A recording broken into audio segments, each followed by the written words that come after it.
Mungkin di awal ujian nampaknya buruk, tapi ingat, hakikat keburukan yang kita lihat, ternyata di balik keburukan banyak hikmah dan pelajaran yang Allah ingin hantarkan kepada kita.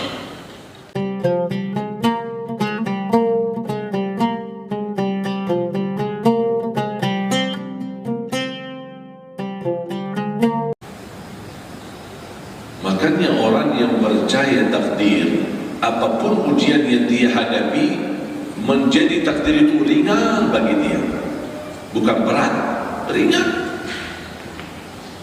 Ini dari mana takdir?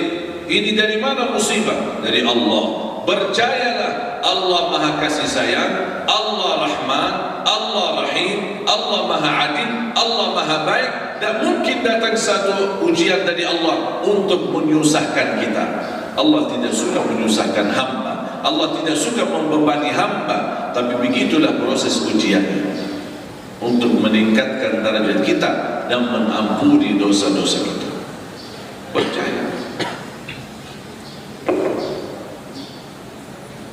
Dan saya belajar, apapun ujian yang saya hadapi, selalu ucapkan Alhamdulillah.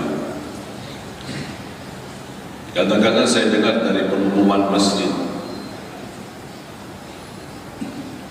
Inna lillahi wa inna ilaihi raji'un, Inna lillahi wa inna ilaihi raji'un, Inna lillahi wa inna ilaihi raji'un. Telah pulang ke rahmatullah fulan bin fulan, gitu kan? Mana ucapan Alhamdulillah? Kenapa di Indonesia setiap ada musibah langsung inna lillahi wa inna ilaihi raji'un? Lupa ucapkan Alhamdulillah. Apapun musibah yang kita hadapi, ucapkan Alhamdulillah dulu, baru inna lillahi wa inna ilaihi raji'un. Kenapa ucapkan Alhamdulillah? Karena kata Alhamdulillah menunjukkan diri kita masih berkenan, bersedia memuji Allah walaupun lagi menghadapi musibah. Kalau kita bisa ucapkan Alhamdulillah di saat susah, itu menunjukkan tanda kekuatannya dan ketenangan iman. Beda sama orang ketika dapat musibah, dapat berita ada orang wafat, saudaranya, anaknya, suaminya, istrinya, bapaknya, ibunya, langsung dia ngamuk, marah, protes. Ya, kenapa? Astagfirullah, aku ribut. Ini kan takdir. Kita harus belajar menerima takdir. Dengan kata Alhamdulillah, berarti kita setia berkata dalam ikhlas, ini darimu ya Allah, Alhamdulillah, Inna lillahi wa inna ilaihi raji'un. Allahumma ajirni fi musibati wa khuluf li khairan minha. Ya Allah, sempurnakan pahala bagiku terhadap musibah ini dan berilah yang pengganti yang lebih baik.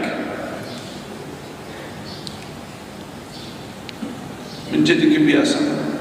Istri saya telepon, anak lagi sakit panas, demam. Alhamdulillah, Inna lillahi wa inna ilaihi raji'un. Tiba-tiba telepon, listrik mati di rumah. Alhamdulillah, Inna lillahi wa inna ilaihi raji'un.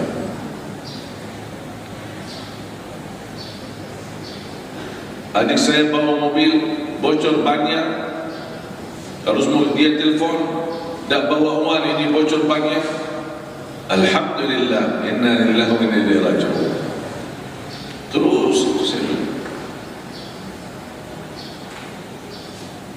kalau bisa belajar ucapkan Alhamdulillah di saat susah, akan jauh lebih indah dan nikmat di saat senang. Tapi sayang sekali kita bisa ucapkan Alhamdulillah di saat senang, tapi nampaknya belum bisa ucapkan Alhamdulillah di saat ditimpa musibah. Keluar dari masjid, dicuri motornya. Mana motorku? Bilang Alhamdulillah, Inna lillahi wa inna ilaihi. Kalau bisa ucapkan itu, istimewa itu. Istimewa. Beda sama orang pas keluar dari masjid, baru habis doa, habis zikir, habis istighfar, hilang motor. Aduh, siapa ini? Mudah-mudahan hancur dia, celaka dia, sampai 7 keturunan. Itu hanya luar biasa.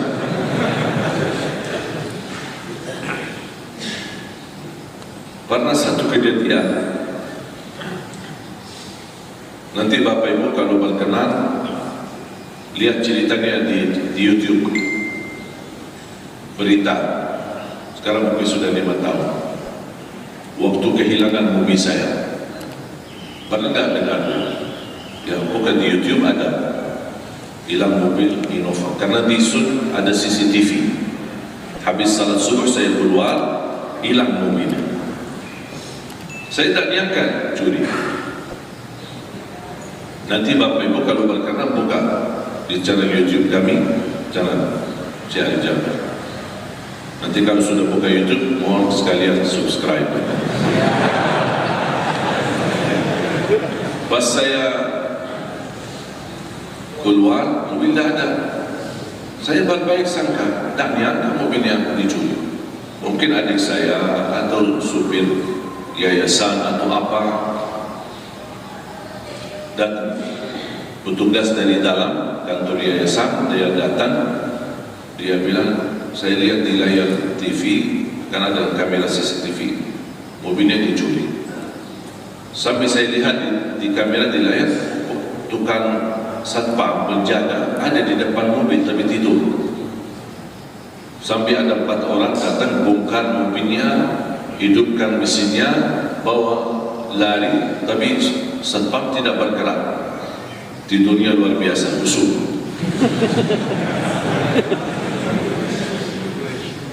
Begitu dia terbangun kaget, mobil tidak ada, dia datang minta maaf. Saya bilang, buat apa minta maaf? Ini kan takdir, kamu tidak ada urusan.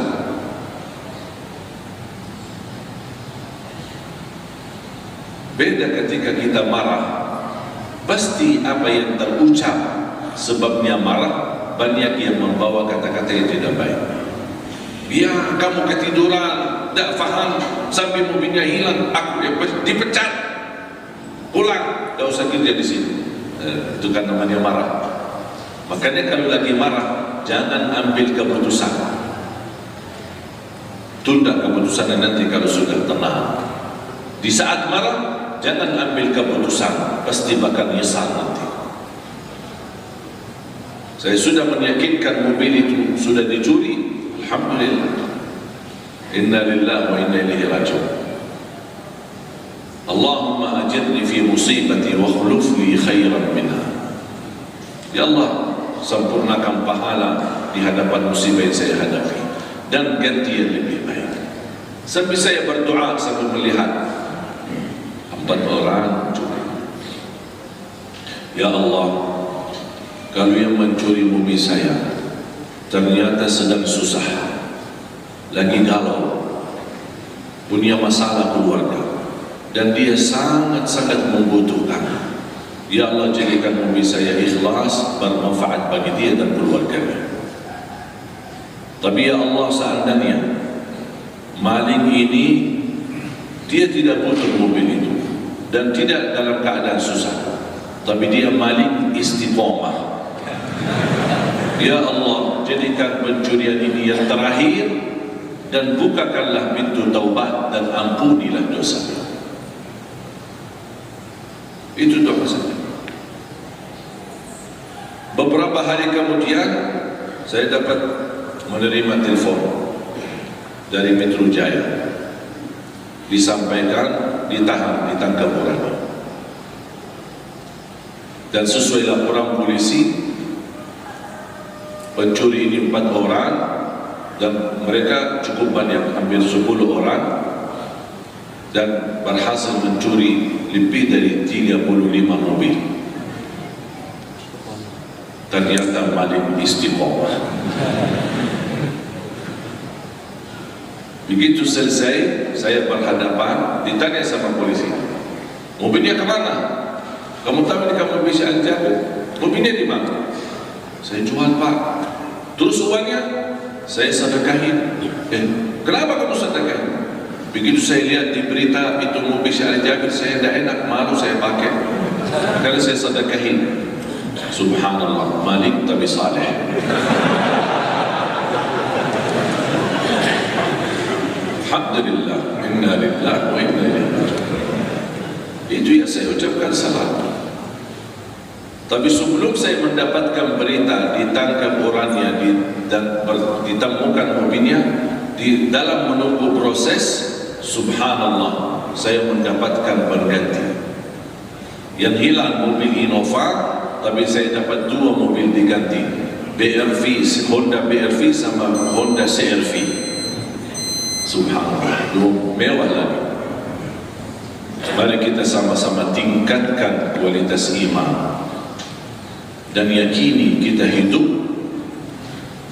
Kalau kita percaya itu semua hidup kita bersama Allah, jangan khawatir.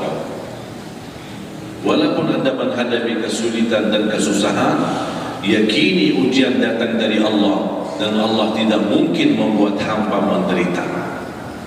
Allah Maha Baik, Allah Maha Kasih Sayang, Allah Rahman Rahim. Ujian ini hanya untuk menyucikan kita, membersihkan kita, mengampuni dosa kita, dan meningkatkan derajat kita di sisi Allah Subhanahu wa Ta'ala. Mungkin di awal ujian nampaknya buruk, tapi ingat, hakikat keburukan yang kita lihat, ternyata di balik keburukan banyak hikmah dan pelajaran yang Allah ingin hantarkan kepada